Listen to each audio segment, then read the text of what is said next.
magical holiday. Halloween episodes in February. This masturbatory logo spewing keeps going on and on week after week. Most shows cut down their opening credits after a few episodes, but this is just the f***ing logo crawl. Discount Jeremy has no patience at all, does he? He can't even sit through the Marvel logo. Ah yes, I remember all those early-aught family sitcoms that had a close-up of the neighbor's ass in the opening credits. Sinning ass. Mixing your Rubik's with your Jenga. Everyone knows competitive Jengix wasn't invented until 2014.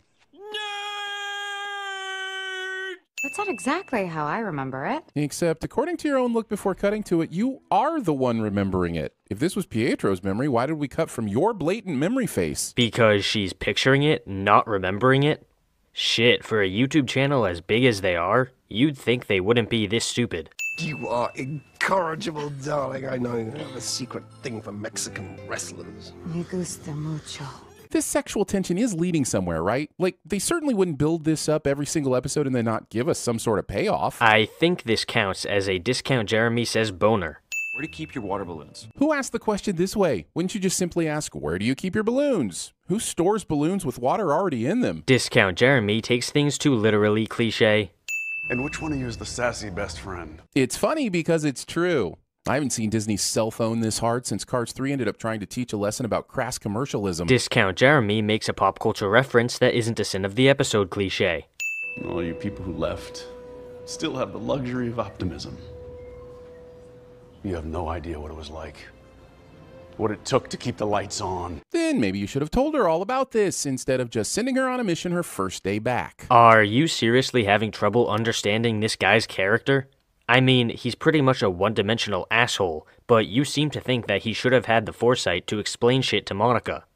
Maybe it's a good thing you weren't here when your mother died. Because clearly you don't have the stomach for this job. Here's the thing. I'm okay with Hayward turning out to be a bad guy, but this is the guy who was doing everything he could just a few episodes ago to get Rambeau out of the Wanda sitcom world and is now willing to shuck her aside so he can play war. And somehow you're failing to understand the fact that he got Monica out of the Hex for research purposes, not because he actually is a nice guy. He had questions that needed to be answered. He was always an asshole. Convenient sword ponchos are convenient. How the fuck are these ponchos convenient? They're in a sword base on a rainy night. How are sword ponchos convenient in this setting?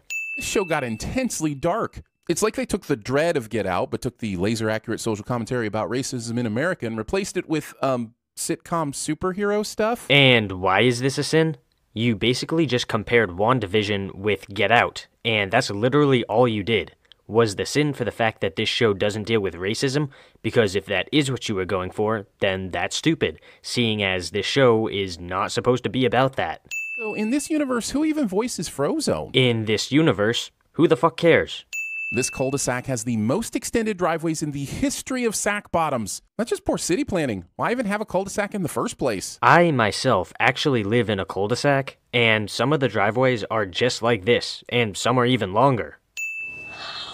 No one leaves. Wanda won't even let us think about it. But Wanda will let you think about thinking about leaving? Well, now we know that Wanda is not fully in control, but the assumption would still be that she can think about leaving now that she's out of the spell. Hayward has your blood work. There are 1,000 different files I could be looking at right now, but I happen to be looking at your blood work on the off chance you may make a declaration about wanting to travel into the Hex again. Holy shit, you're stupid. They already talked about going back into the Hex, so she's obviously looking at the files because of that.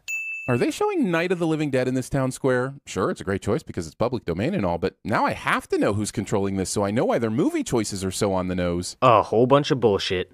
A metaphorical representation of Disney engulfing Fox somehow makes it into the show.